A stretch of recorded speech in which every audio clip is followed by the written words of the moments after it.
Hello, Keller class. It's history again today, and we're going to look again at the story of the Stone Age boy.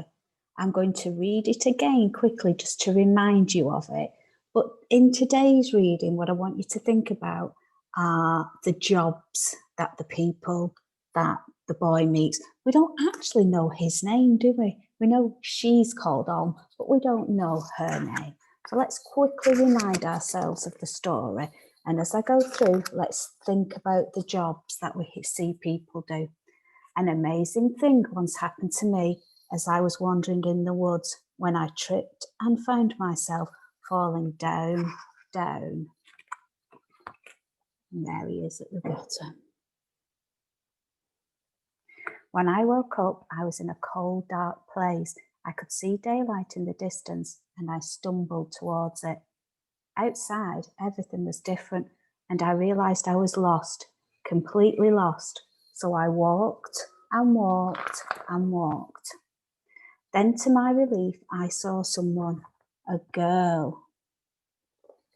She was about my age, but she didn't look like any of the girls I knew. And I don't think I looked like any of the boys she knew. Remember, there's them meeting each other. She took me home to meet her family, and what a family it was. They looked very strange, but they were kind to me and gave me some stew. I couldn't understand anything they were saying, though I worked out my new friend's name was Om. Then I must have fallen asleep. And there's a picture of the camp, and you can already see some jobs that some people are doing. The next morning, Om showed me around the camp. Everyone seemed busy and had a job to do. Over the next few days, I saw so much I'd never seen before. Om's people had no knives and forks, no plastic, no metal even. Everything they had was made of wood, stone, animal skins or bones. I saw them. So there, can you see there's some things happening there? Okay, and then let's have a look at the next page. And this is the page we're going to come back to. So she sees them making a fire, making tools, using tools, preparing and using animal skins, preparing and cooking food. Okay, we're going to come back to these two pages.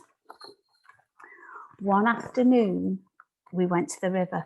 The little ones picked berries and nuts, but Om and I watched the men fishing. They held their pointed spears high and stood as still as trees. Then suddenly, swoosh, their spears dropped down like lightning and came up again, spiking, wriggling silverfish. Suddenly, a boy ran up, shouting and pointing to the hills.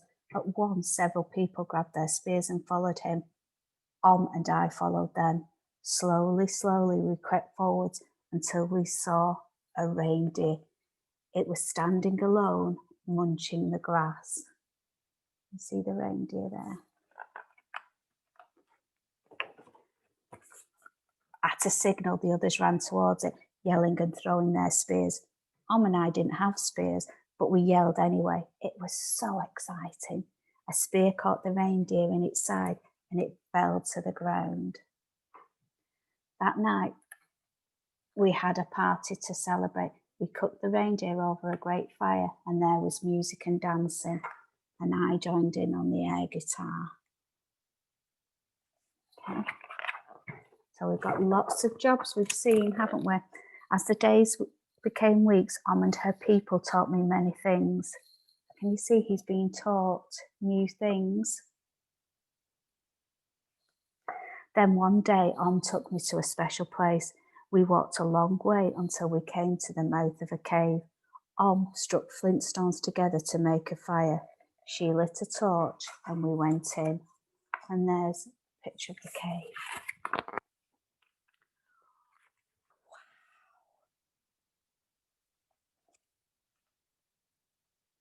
See the animals on the wall.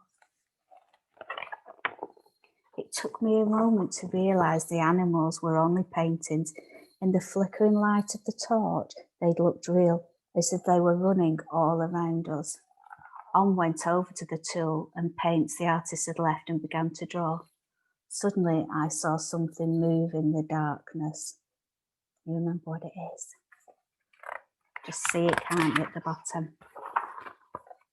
It was a bear, a big furious cave bear.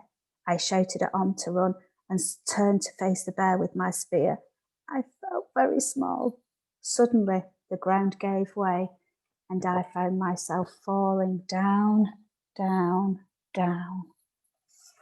Remember where he ends up? When I woke up, the bear had gone. So had Om. I rushed outside. The air felt different, warmer. I walked a long way calling for Om, but I never found her. Instead, I found I was back home. When I told my family what had happened, they didn't believe me. They said I'd only been gone a few hours and I must have fallen asleep and dreamt it. Years passed, but I never forgot my friend Om. I'm an archaeologist now. That's me in the glasses. You see him there? And his archaeological dig, finding out about things from the past.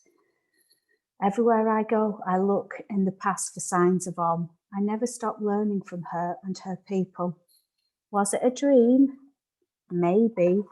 You remember what clue there is? Maybe not.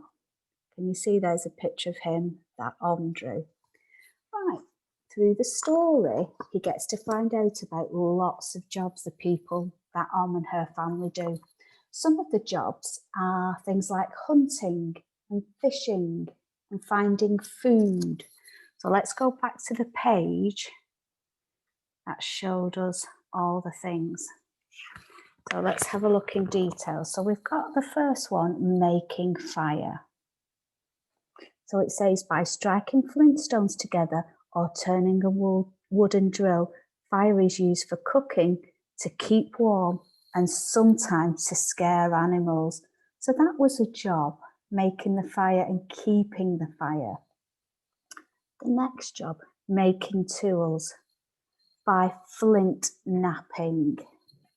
The flints are chipped, trimmed and sharpened, and then made into knives and spearheads and scrapers for cleaning animal skins. And there's a picture in there. He has a go, but he finds it really difficult. That's a tricky job. The next job, using the tools. What are the tools used for? They're used to make wood, antlers and bones into bowls, spears and ornaments.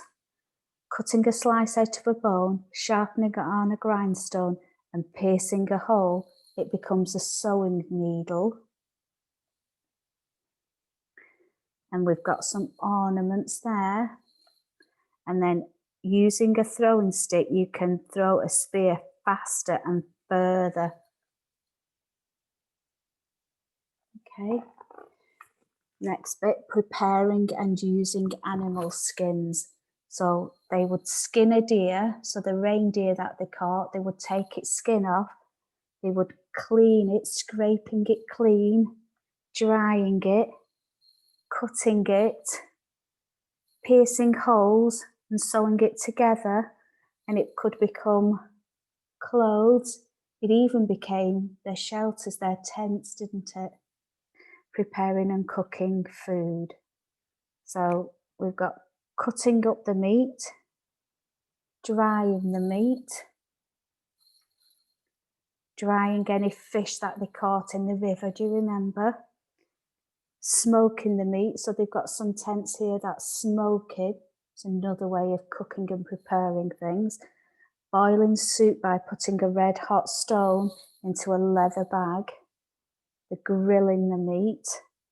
So there's lots of jobs.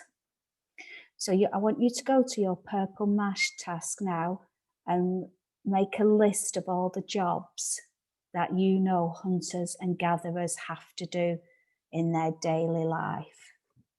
Good luck, Keller class, and you can look back at the video and get some more ideas.